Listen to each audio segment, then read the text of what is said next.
The 2024 Pacific Mission, a time for leaders of the New Zealand government to assert their commitment to the Pacific. Our leaders will meet with their Pacific counterparts in each island and hear key issues and priority areas and what New Zealand can do to support. So we wanted to ask our people what are some of the biggest issues they're facing in the Pacific.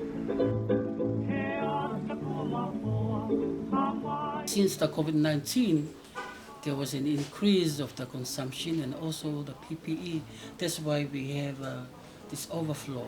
We asked one of the Free Wilson Hall to temporarily stop our stock there.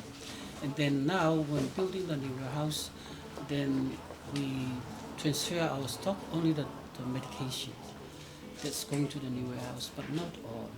You can see the challenges that we face here with the stocking of this warehouse. It's not really a warehouse, but it's a medical store. It's very challenging. When COVID hit, obviously a lot of countries looked to support Tonga with the provision of the vaccine, provided red kits for the immediate response, but also we were looking at what we can do to support Tonga, strengthen the health system, so that they are not only able to respond better now, but to be able to respond to any future health issues or epidemics. And so this is where the warehouse comes in. Yeah, so this facility is a big step forward for them.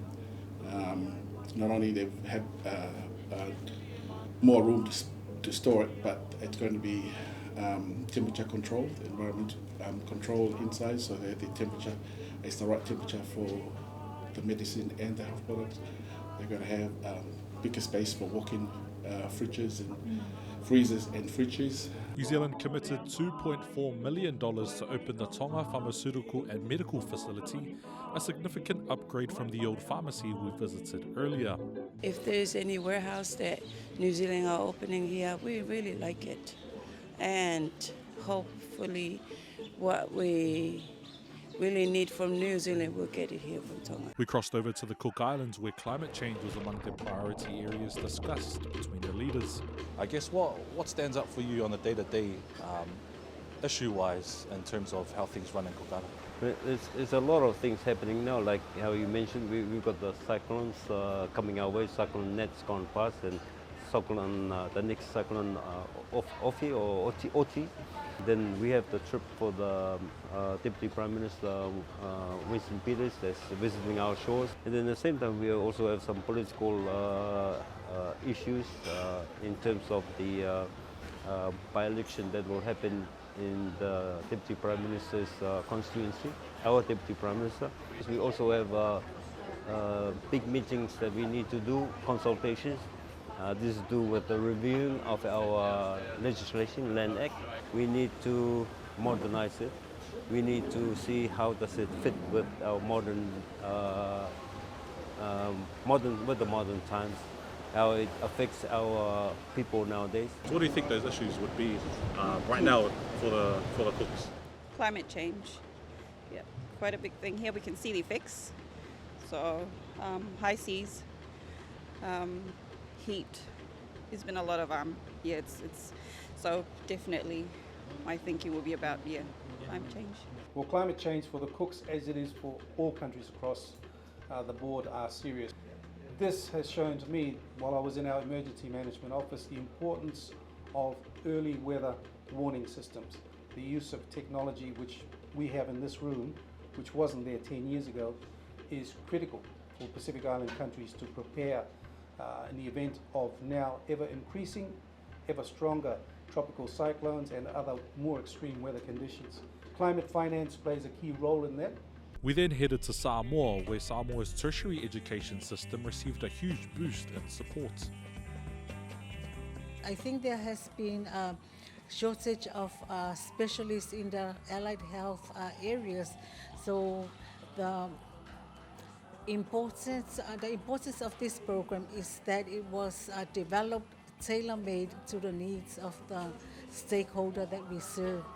I hope that they will complete the program successfully and stay here to serve the people of Samoa, be loyal to the country and the ministry that sponsors them, if they are sponsor students. But we hope that there's no brain drain as it's happening now, that they complete successfully and stay here to serve the different parts of the health sector around the country. Look, it's very satisfying to be here with the Deputy Prime Minister, both to watch how he conducts himself in the Pacific and learn myself, so education here for me as well. But also to be here to celebrate in a place of learning that particular aspect, particularly health workforce.